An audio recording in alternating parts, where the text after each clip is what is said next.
성탄의 계절을 우리가 지금 살아가고 있습니다. 저는 3주간에 걸쳐서 여러분들에게 예수님에 대한 소식을 전해드리고 있습니다. 첫째 주일에는 예수님께서 어두운 죄악 세상에 빛으로 오셨다라고 하는 말씀을 여러분에게 드렸고, 그리고 지난 시간에는 구체적으로 예수님께서 이 땅에 오신 이유에 대하여 여러분에게 말씀을 드렸습니다. 예수님께서는 죄악된 세상에서 고통당하며 살다가 지옥 갈 인생들을 구원하기 위해 이 땅에 오셨다고 말씀을 드렸습니다. 사실 주님께서 오신 이유는 죽기 위해서 오셨다. 다소 충격적인 말이었습니다. 그러나 사실이 그렇습니다. 우리를 죄에서부터 구원하시기 위해서는 우리의 죄값을 우리가 치르든지 사람인 누군가가 치러야 했기 때문입니다. 그런데 예수님께서 사람의 몸을 입고 이 땅에 오셔서 우리의 죄값을 십자가에서 피쏟음으로 대신 다 치러주시고, 그를 믿는 자들을 구원하여 이 땅에서 하나님께서 은혜와 평강 가운데 살게 하시고, 그리고 마지막 날 주님께서 예비하신 그의 영원한 나라로 우리를 데려가 함께 사시기 위해서 오셨다라고 하는 말씀을 드렸습니다. 여러분, 이 말씀을 믿습니까? 오늘은 이제 3번째 시간으로 구체적으로 우리가 예수님을 믿으면 무엇이 달라지는가에 대하여 말씀을 드리도록 하겠습니다. 대부분의 많은 사람들이 이런 하소연을 합니다. 목사님, 오랫동안 예수님을 믿었는데 변한 게 없어요. 신앙생활을 하는데 여전히 마음은 불안하고 공허하고 기쁘지 않아요. 이런 말들을 하시게 되는데, 이건 어찌 보면 믿음이 없는 말처럼 들려질는지 모르지만 저는 그렇지 않다고 생각을 합니다. 이런 사실, 하소연들은 이분이 점점 자기의 신앙의 실체를 지금 파악해 가고 있고 확인해가는 과정이라고 생각을 합니다. 그리고 말씀의 거울 앞에서 자기 자신의 모습을 비춰보면서 내가 신앙생활 한다고 하지만 하나님의 말씀대로 바로 살고 있는가, 그렇지 않는가를 점검해 보고 하나님 앞에 바로 설 수 있는 그런 기회가 되기 때문에 저는 부정적으로 그런 고민과 질문에 대하여 생각하지 않고 매우 발전적이고 그리고 또 고무적인 그런 이제 고민들이라고 생각을 합니다. 그래서 오늘은 이제 예수님께서 이 땅에 어두움 가운데 오셨다 그랬잖아요. 오셔서 우리의 죄값을 다 치러주셨다 그랬잖아요. 그리고 우리가 예수님을 믿고 지금 구원의 반열에 들어섰잖아요. 그러면 구체적으로 내 삶에 어떤 변화가 일어나고 있는가, 이걸 우리가 이해해야 하는 것입니다. 여러분, 고린도후서 5장 17절에 이런 말씀이 있습니다. 그리스도 안에 있으면 새로운 피조물이라. 보라, 이 전 것은 지나갔으니 새 것이 되었도다. 이렇게 말씀을 하셨거든요. 여기 새로운 피조물이 되었다, 새 것이 되었다 라고 하는 이 말씀의 의미는 무엇이라고 생각을 하십니까? 이것은 우리의 감정적인 변화뿐만 아니라 우리 존재의 변화가 일어났다라고 하는 것을 말씀하고 있는 것이거든요. 그래서 우리의 내면의 삶뿐만 아니라 우리의 삶 전체를 주의 은혜로 지금 하나님께서 변화시켜 가시는 이런 과정 속에 저와 여러분이 지금 있는 줄 믿으시기를 바랍니다. 그래서 첫째는 성탄이라고 하는 것은 하나님께서 먼저 찾아오신 은혜이다 라고 하는 것을 우리가 알아야 합니다. 성탄은 은혜예요. 자, 오늘 여기 누가복음 2장 8절부터 14절까지 말씀을 보면 천사들이 목자들에게 찾아오는 모습을 볼 수 있지 않습니까? 여기 이렇게 기록되어 있습니다. 그 지역의 목자들이 밤에 밖에서 자기 양떼를 치더니 그랬습니다. 그 지역은 바로 베들레헴 근방을 얘기하는 것입니다. 여기 목자들이 나옵니다.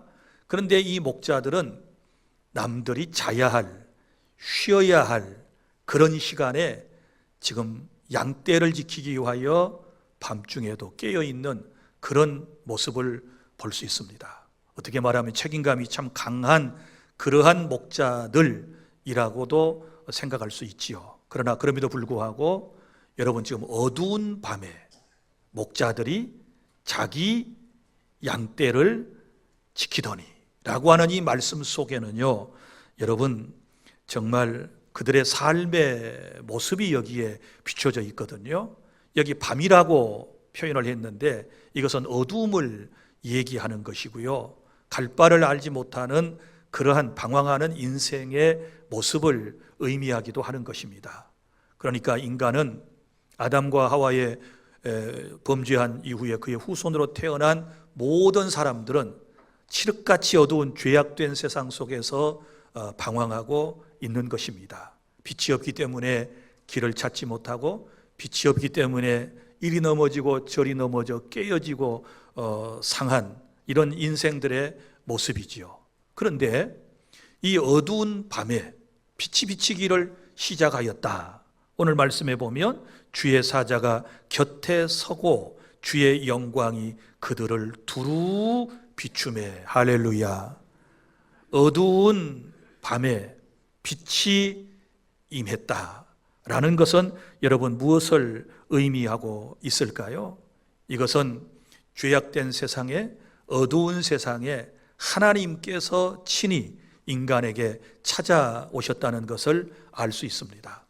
여러분, 죄악된 인간이 절대 하나님을 먼저 찾지 않습니다. 빛이신 하나님께서 우리를 찾아오셨고, 그리고 우리를 찾아오신 그 하나님께서 우리에게 베풀어 주신 은혜는 말로 표현할 길이 없을 정도로 엄청나다는 사실을 우리는 잘 알고 있습니다.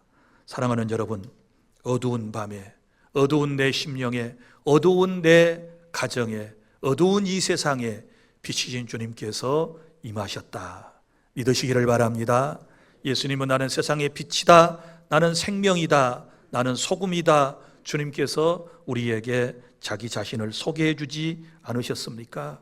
그런데 여기 놀랍게도 우리 예수님의 탄생에 대한 이 예고는 궁중에부터 먼저 전해진 게 아니고 베들레헴 들녘에 밤새 양떼를 치고 있는 목자들에게 전해졌다라고 하는 것입니다.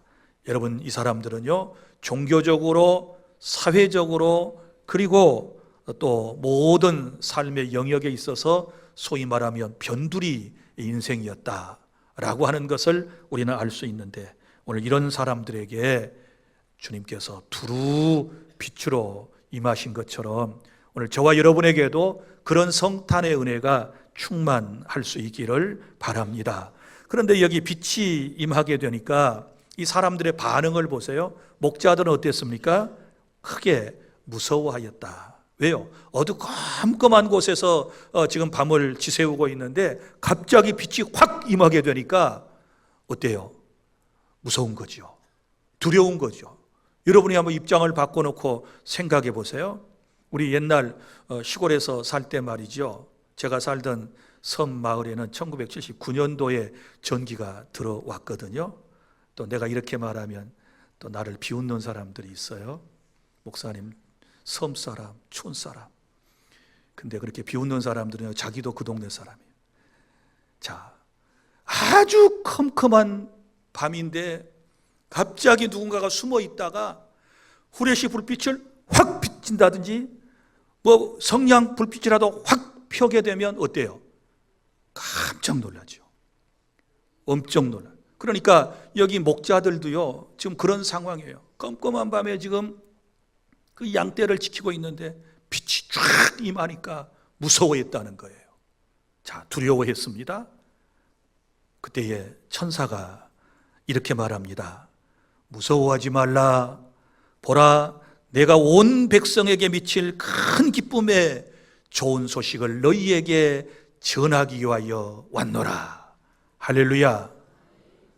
그 빛 가운데서 들려오는 천사의 음성, 큰 기쁨에 좋은 소식을 전하기 위해서 천사들이 소식을 가지고 왔다는 것입니다.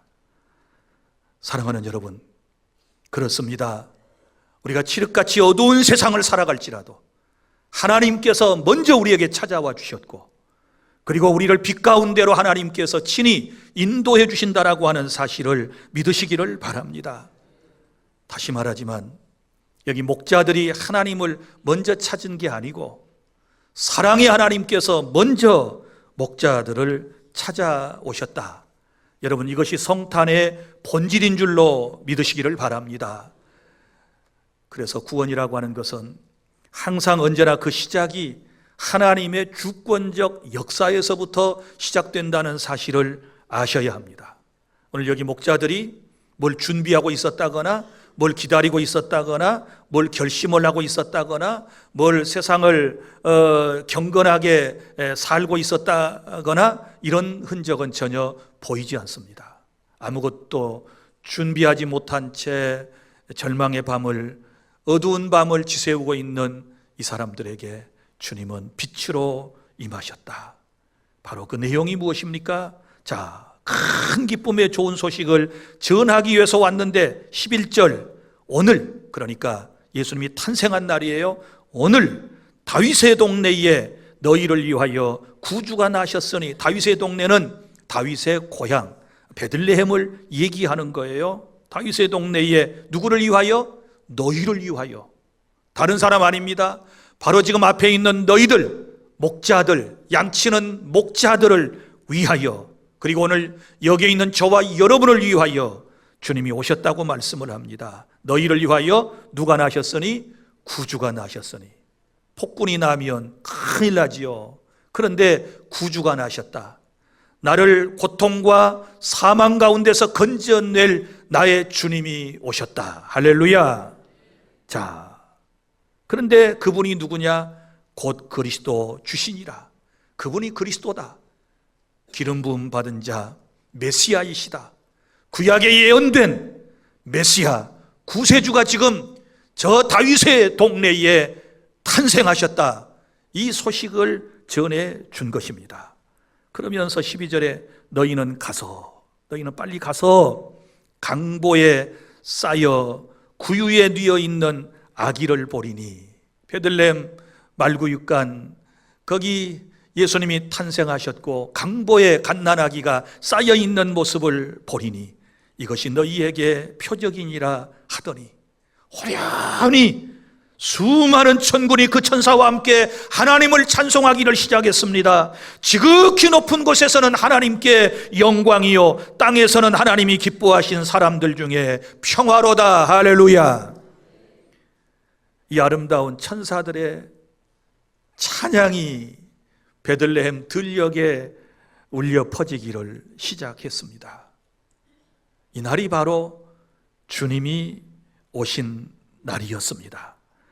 자, 사랑하는 여러분, 성탄은 다시 말하지만 하나님께서, 성자 하나님께서 나를 사랑하셔서 나를 구원하시기 위하여 사람의 몸으로, 아기의 모습으로 이 세상에 오신 최고로 기쁜 날이고 내게 빛이 임하는 날인 줄로 믿으시기를 바랍니다.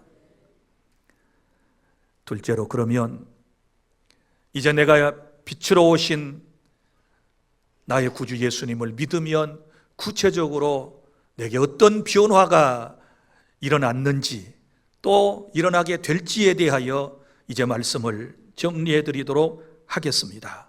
자, 우리가 예수님을 믿으면 먼저는 이제 이걸 신분의 변화라고 그러거든요. 신분의 변화가 일어나게 돼요. 자, 내 신분이 변한다. 그럼 내 신분이 어떻게 변할까요? 하나님의 자녀가 되는 거죠. 요한복음 1장 12절, 영접하는 자 곧 그 이름을 믿는 자들에게는 하나님의 자녀가 되는 권세를 주셨으니 할렐루야. 자, 우리의 신분이 이제는 하나님의 자녀의 신분으로 변하게 되었다. 어디 그뿐입니까? 예수님을 믿고 나면 죄인의 신분이 의인이 된 줄로 믿으시기를 바랍니다. 이런 놀라운 신분의 변화가 일어나게 되는 거예요. 왜냐하면 여러분, 신분의 변화가 일어나지 않고 또 자기의 정체성을 바로 깨닫지 못하게 된 사람에게는 절대로 여러분 삶의 변화는 일어나지 않거든요. 그래서 늘 말씀을 드리지만 여러분, 중요한 것은요, 내가 누구인가를 아는 거예요. 내가 누군가, 나라고 하는 존재가 예수님을 믿고 난 다음에 어떻게 변화되었는가를 알게 될 때에 우리의 모든 삶의 방향이 바뀌어지게 될 줄로 믿습니다. 다시 말합니다. 보라, 누구든지 그리스도 안에 있으면 새로운 피조물이라. 이전 것은 지나갔으니 보라, 새 것이 되었도다. 이 말씀, 여러분 우리의 삶 속에서 반드시 실현되어야 할 말씀인 줄로 믿으시기를 바랍니다. 그래서 하나님의 자녀가 되는 특권을 우리가 갖게 된 거예요. 그뿐이겠습니까? 우리의 신분에 어떤 변화가 생겼나요? 예전에는 우리가 죄의 종이었잖아요. 죄에 끌려가지고 그렇게 살아갈 때 우리의 신분은 죄의 종이었어요. 그러나 여러분, 예수님을 마음속에 모셔드리고 난 다음에 우리는 더 이상 죄의 종이 아니고 의의 종이 되었고 하나님의 종이 되었고, 그리고 우리의 신분은 예수님께서 오셔서 말씀하신 대로 친구지간이 된 줄로 믿습니다. 이걸 친밀한 관계라고 그러는 거예요. 이렇게 우리는 지금 변화된 것입니다. 그런데요, 지금 왜 이런 인식이 중요한가 하면, 다시 말하지만 이런 자기 자신의 신분을 소위 말하면 아이덴티티, 이걸 정체성이라고 그러는데 우리가 신분증을 아이디 카드라고 그러지 않습니까? 이게 아이덴티티에 이제 I자 D자를 붙여서 이제 하는 건데, 내가 누구인가를 증명해 내는 신분증이 있지 않습니까? 여러분 보십시오. 사람이 자기가 누구인지, 내가 어떤 신분을 가지고 세상을 살아가는가 하는 것은 너무너무 중요한 거예요. 자, 내가 죄의 종이면 마음대로 죄 짓고 살 거예요. 내가 사탄의 종이면 사탄이 시키는 대로 못된 짓을 하게 될 거예요. 그러나 내 신분이 하나님의 자녀이고, 내 신분이 의인이고, 내 신분이 성도이고, 내 신분이 그리스도 안에 있는 하나님 나라 백성이라는 것을 우리가 그 정체성을 인지하고 산다면 우리가 살아가는 모습들이 더 달라지지 않겠습니까? 저는 이 설교를 준비하다가 이런 생각을 했어요. 모상년, 네 신분이 뭐지? 제 신분이 뭡니까? 교회 목사입니다. 저는 목사의 신분을 가졌습니다. 예수 믿고 구원받고 하나님의 자녀가 된 신분과 함께 나는 교회 공동체의 목사의 신분을 가지고 있습니다. 그래서 늘 부족하지만, 연약함이 있지만, 때로는 실수와 허물 때문에 넘어짐도 있지만 내가 누구인가를 항상 생각해 봅니다. 목사는 그렇게 말하면 안 되지. 목사는 그런 나쁜 마음 품으면 안 되지. 목사는 그거 먹어서도 안 돼. 목사는 그런 표정을 지어서도 안 돼. 목사는 목사다워야지. 이런 생각이 늘 제 마음속에, 때로는 부담도 되지만 이 제 신분이 저를 보호하는 것 같아요. 저도 목사 아니었다면 지금 어디에 있을는지 모릅니다. KBS에서 트로트 가수가 되어가지고 오빠 부대들이 피켓 탁 들고 막 하는 그런 현장에 있을런지, 그건 좀 가능성이 있어 보이지 않나요? 고개라도 끄덕끄덕. 이건 아멘 할 일은 아닌 것 같고, 뭐 다른 데 가서 있을 터인데 틀림없이 10중 8구는 나쁜 짓 하는 데 가서 있을 확률이 더 많아요. 내가 예수 안 믿고 목사가 아니었으면, 거듭나지 못한 어둠의 세력이 나를 이끌었다면, 그럴 걸 생각하면 아찔해요. 그런데 목사이기 때문에 제가 늘 말씀드리지만 식당이나 이런 데 가서도요, 절대 저 함부로 행동 못합니다. 그렇게 하지도 않습니다. 서빙하는 분들, 어떤 귀한 가정의 부인일 수도 있고 딸일 수도 있고 며느리일 수도 있고 그러지 않습니까? 거기서 서빙하는 분들을 막 하대하고 막 함부로 부르고 이것저것 시켜 먹고 막 이렇게 갑질해서는 저는 안 된다고 생각을 해요. 다 소중한 분들이거든요. 그러면 저는 이제 목사의 신분을 가졌기 때문에 정말 맛있는 집은 맛있다 그러고, 맛있으니까 맛이 없는 집도 아이고 맛있다 그러고, 뭐라도 한마디 축복의 말을 하고 나와줘야 제가 목사답지 이런 생각을 가져요. 그러니까 목사라고 하는 신분은 나를 보호하기도 하고, 그리고 목사답게 살아가는 내 삶의 아주 중요한 정체성이에요. 이걸 여러분들의 삶 속에 한번 적용해 보십시오. 교회 장로님입니다. 함부로 말하면 되겠습니까? 함부로 행동하면 되겠습니까? 걷는 것도 앞에서 봐도 뒤에서 봐도 옆에서 봐도 장로님처럼 걸어. 장로님 어떻게 걷는지 모르지만. 그리고 말씀 한마디 한마디를 해도 복스러운 말씀, 은혜로운 말씀, 행동 하나하나가 다 본받을 만하고 존경스러운 이런 모습으로 살아갈 수 있는 것은 그 신분 때문인 거예요. 권사님이라고 하는 자기 신분을, 자기 정체성을 항상 가지고 살아간다면 권사님답게 우리가 살아가지 않겠습니까?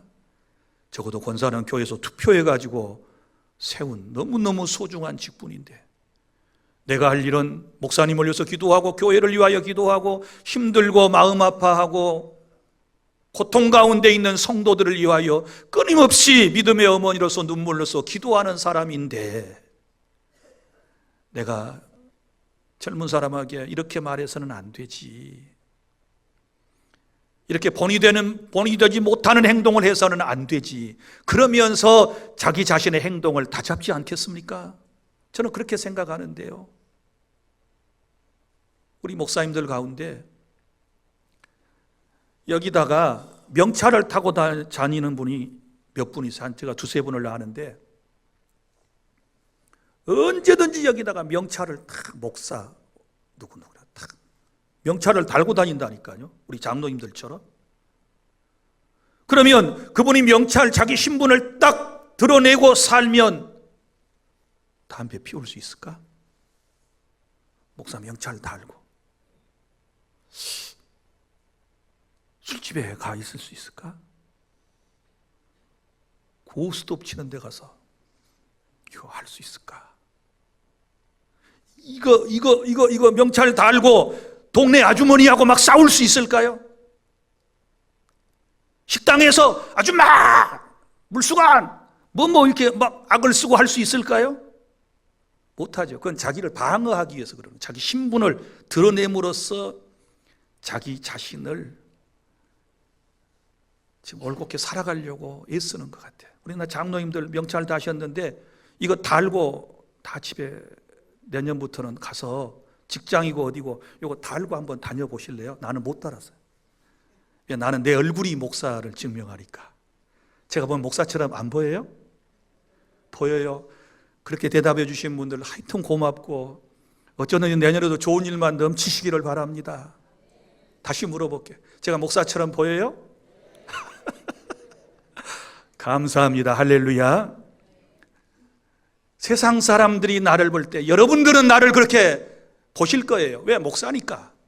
여러분의 목사니까. 그러나 내가 세상에 나갔을 때 세상 사람들도 나를 앞에서 보나 뒤에서 보나 옆에서 보나 어디서 보나 저 양반 교회 목사 같아, 이런 평가를 받는 것이 우리의 삶의 모습이어야 되지 않겠습니까?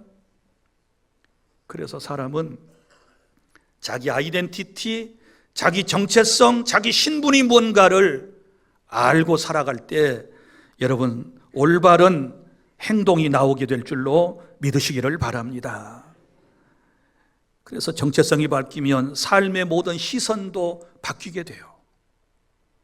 이제는 하나님의 사람이 되었다 그러면 모든 세상에 일어나고 있는 일들을 하나님의 시선으로, 믿음의 눈으로 모든 것을 바라보게 되는 거예요. 하나님의 자녀가 아니었을 때는 세상의 이론과 세상의 모든 풍습을 따랐고 세상의 방식을 따라서 모든 것을 바라보았지만 이제 우리가 그리스도인이 되고 난 이후에는 그렇게 살아갈 수가 없는 것입니다. 우리의 신분이 바뀌면 우리의 살아가는 모습이 바뀌어진다. 그 다음에 또 하나, 두 번째는 예수님을 믿으면 마음이 새로워지는 거예요. 마음의 변화가 일어나게 됩니다. 이것은 성령님의 역사하심을 통하여 우리의 마음이 변화돼요. 그러면 예수 믿으면 그 즉시 완벽하게 변화되는가? No, 그건 아니에요. 우리가 구원은 즉시 받지만 구원 이후에 우리가 살아가는 성화의 삶은 주님이 오실 때까지는 우리가 점진적 성화라고 그래가지고 차근차근 하나님의 말씀과 기도와 예배를 통하여 거룩한 삶을 통하여 우리가 주님을 닮아가게 될 줄로 믿으시기를 바랍니다. 그래서 우리의 심령의 변화가 생겨요. 마음의 변화. 그럼 어떻게 변할까요? 누가복음 2장 10절부터 11절에 목자들의 모습을 통해서 우리의 모습을 보겠습니다. 먼저는 두려움이 기쁨으로 바뀌어지게 돼요. 처음에 천사들을 그들이 만났을 때 갑자기 빛이 임하고 막 소리가 들려오고 그러니까 무서워했다 그랬잖아요. 그도 그럴 수밖에 없는 것이, 우리가 처음에 주님을 만나고 모셔드릴 때도 보통 사람들 물어보면 두렵다고 그래요. 교회 오면 어떤 사람 막 편한 사람도 있지만 어떤 사람은 처음에 주님을 만났을 때 그 거룩하신 하나님 앞에서 부들부들 떠는 거예요. 존귀하신 하나님 앞에서, 나를 다 알고 계신 하나님 앞에서 부들부들 떠는 소위 이런 신전의식을 갖게 되는 거예요. 자, 그래서 이 목자들도 처음에 두려워 떨었습니다. 그런데 그들이 말해준 대로 베들레헴에 갔더니 거기 그들이 말한 대로 아기 예수님이 탄생하시게 되었고 그 모습을 보자마자 마음이 어때요? 너무 기뻐졌어요. 그러니까 우리가 예수님을 만나면, 주의 복음을 들으면 먼저 두려운 마음 속에 이제 하나님께서 은혜를 주셔가지고 기쁨의 마음으로 바꾸어 주실 줄 믿습니다. 여러분, 큰 기쁨의 좋은 소식을 들었는데, 그리고 그 소식대로 가서 확인을 했는데 마음이 기쁘지 않겠습니까? 나는 오늘 이 말씀을 듣고 예배하는 저와 여러분의 마음이 정말 기쁨이 넘쳐날 수 있기를 바랍니다. 그리고 절망이 소망으로 바뀌어지게 되는 겁니다. 이 목자들 밤중에 남잘 때 들녘에 가서 냄새나는 양떼나 치는 그런 인생을 살았었지만, 그러나 이제는 소망이 생겼습니다. 왜냐하면 천사들을 만났죠. 천사들. 여러분, 천사 만난 사람 있어요? 없잖아요. 그런데 여기 천사가 현현하여 자기들과 함께 대화를 나누고 그 천사와 함께 임했던 빛 가운데 이 사람들은 있었기 때문에 이제는 마음속에 희망이 생긴 거예요. 나는 버림받은 사람 아니구나.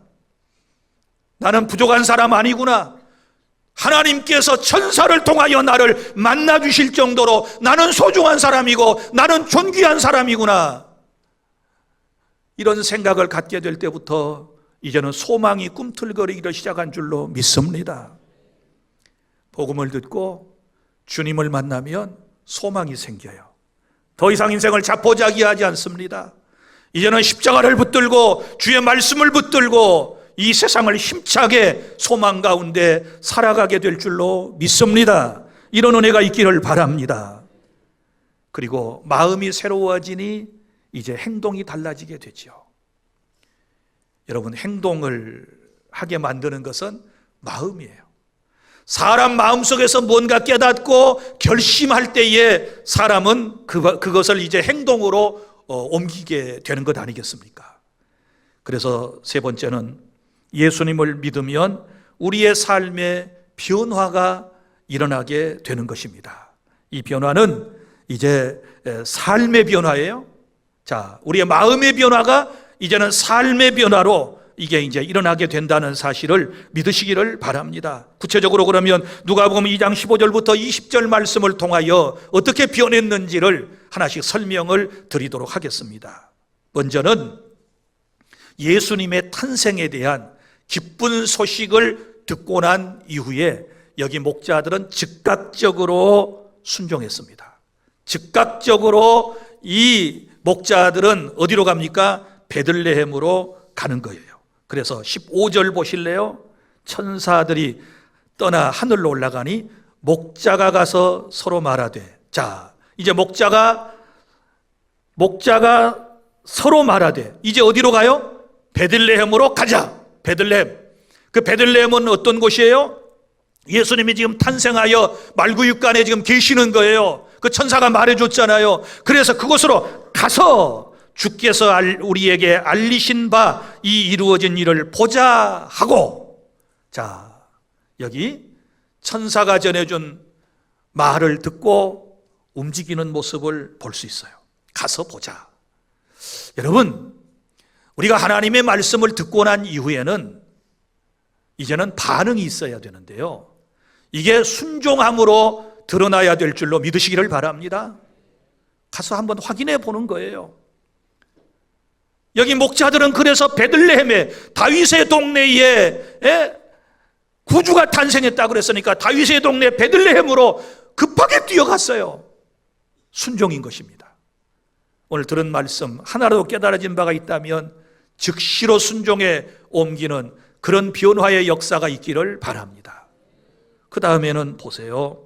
예수님을 만난 사람은 전하는 삶이 되어지게 될 줄로 믿습니다. 16절 17절을 보면 이렇게 말씀을 합니다. 빨리 가서 마리아와 요셉과 구유에 누인 아기를 찾아서, 그러니까 베들레헴 예수님이 탄생하신 그 마구간으로 지금 간 거예요. 가서 누구를 만났어요? 마리아도 만났고 요셉도 만났고, 그리고 구유에 이제 갓 태어나신 아기 예수님도 보게 된 줄로 믿습니다. 순종하면 이렇게 주님을 만나요. 믿습니까? 순종하여 말씀 따라 가면, 예언 따라 가면 반드시 우리는 예수님을 만나는 역사가 있게 될 줄로 믿습니다. 그래서 17절에 보세요. 보고 천사가 자기들에게 이 아기는 누구예요? 아기 예수님에 대하여 말한 것을 전했단 말이에요. 자, 그래서 자기들이 지금 거기에 급히 말구육간에 달려온 이유를 말하는 거예요. 뜬금없이 사람들이 막 쳐들어오니까 마리아와 요셉과 그 주변의 사람들 얼마나 당황했겠습니까? 이 사람들 누구야? 왜 이렇게 헐레벌떡 뛰어오는 거야? 뛰어오더니 그 내부에 모든 진행되는 모습, 아기 예수님까지 탄생하셔가지고 강보에 쌓여있는 그 모습까지를 보고 자초지종을 얘기한 거예요. 여러분, 우리가 지금 여기 뛰어온 건요, 우리가 저 베들레헴 들녘에서 양떼를 지키고 있는데 천사들이 빛 가운데 쫙 임하더니 세상에 다윗의 동네에서 우리를 위하여 구주가 나셨으니 곧 그분이 그리스도 주님이시라고 그러시면서 빨리 가보라고 그랬어요. 그래서 왔더니 정말 그 말씀대로 이루어졌군요. 할렐루야. 그 얘기를 전해주니까 그 안에 있던 사람들도 얼마나 또 깜짝 놀랐겠어요. 세상에 이런 일이. 그래서 이 이야기를 아기에 대하여 말한 것을 전하니 듣는 자가 다 목자들이 그들에게 말한 것들을 놀랍게 여기도. 놀랍지요. 세상에 이런 간증이 어디 있습니까? 여러분, 간증하려면요 이런 간증을 하세요. 확실한 간증을 하세요. 괜히 꿈 얘기하지 말고, 괜히 엉뚱한 거 간증이라고 하지 말고, 여러분, 우리는 확실한 거를 전해줘야 될 줄로 믿습니다. 그래서 마리아조차도 이 모든 말을 마음에 새기어 생각했거든요. 자, 사랑하는 여러분, 이제 저와 여러분도 복음을 들었고 그리고 실제 예수님을 만난 경험이 있으시다면, 믿습니까? 먼저 우리가 복음을 들었잖아요. 천사들에게 예수 탄생에 대한 얘기를 목자들이 듣고 들은 그것을 찾아가서 예수님을 탄생을 확인하고 만났단 말이에요. 그리고 난 다음에 이제 이 사람들이 했던 행동이 중요해요. 복음을 전하게 된 줄로 믿습니다. 다른 곳에 가서 이 소식을 전했는데요. 왜 이 소식을 전해야 되나요? 소식도요, 좋은 소식이 있고 나쁜 소식이 있어요. 그죠? 이 말씀을 가만 봐요. 뭐라고 표현했나요? 큰 기쁨의 좋은 소식. 큰 기쁨의 소식은 죄악된 세상에 우리를 구원하기 위하여 구주가 나셨다. 이보다 더 큰 기쁜 소식이 어디 있나요? 우리의 사망의 문제를 해결할 주님이 오셨다. 이거보다 더 큰 기쁨이 어디 있을까요? 사랑하는 성도 여러분, 나는 여러분들에게 정중하게 권면합니다. 이제부터는요, 여러분들이 좋은 소식만 듣기를 바라고, 복음만을 듣기를 바라고, 그리고 여러분이 전하는 모든 소식은 큰 기쁨의 좋은 소식만을 온 세상 사람들에게 전해주시기를 바랍니다. 그 큰 기쁨의 좋은 소식은 우리를 위하여 구주가 오셨다. 우리를 구원하기 위하여 예수님이 세상에 오셨다. 그분을 믿으면 누구나 구원받고 하나님의 백성이 되고 인생이 달라진다. 존재의 가치가 달라진다. 이 기쁜 소식을 온 세상 사람들에게 전하라고 오늘 저와 여러분을 이 자리에 모으시고 예배하게 하시고 말씀을 전하고 듣게 해주시는 줄로 믿으시기를 바랍니다.